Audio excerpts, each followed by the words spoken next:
Do you have a 2007 to 2013 Silverado and you just put in a brand new radiator?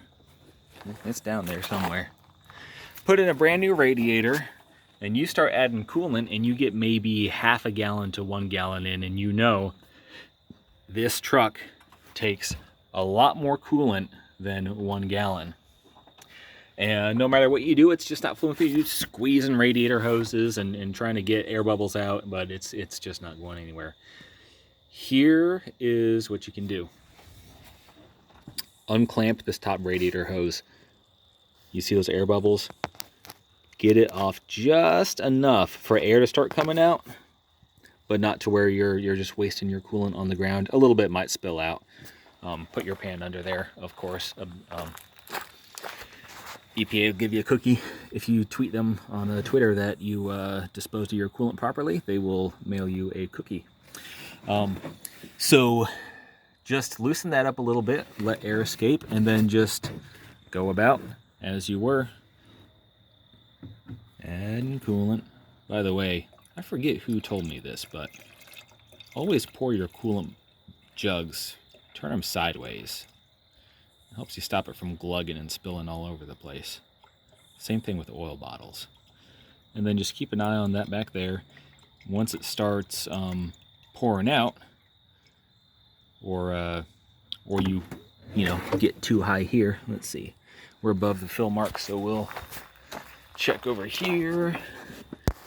We're still getting a few air bubbles out. I'm gonna kind of hold that, wiggle it, see if I can get it to move a little faster. Just got it right on the edge there. Still not dripping or anything. And we can see over there, the coolant level is going down in the jug. That's good. All right, we can probably add a little bit more now. Let's see. Yep, that's about, that might be an acceptable level.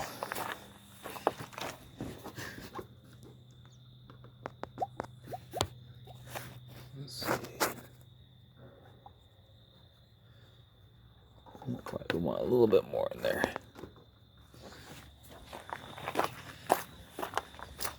This isn't going to quite get all of it out, but what it will do is get enough of it that that there's enough coolant in there for the system to be able to move it and push the air out.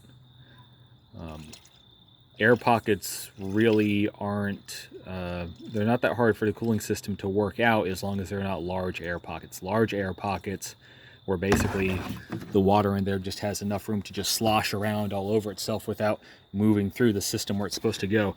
That's what causes the problems. It's not the presence of any air in and of itself. So once you get most of the air out and you know the engine's most of the way full, the radiator's most of the way full, there we got more bubbles. I don't know if you could hear it. I just heard it glugging in there. But once you get that most of the way out, then once you fire it up and run it, then it'll be able to work the rest of itself out. You won't have any issues. That is it for today. Y'all have a good one.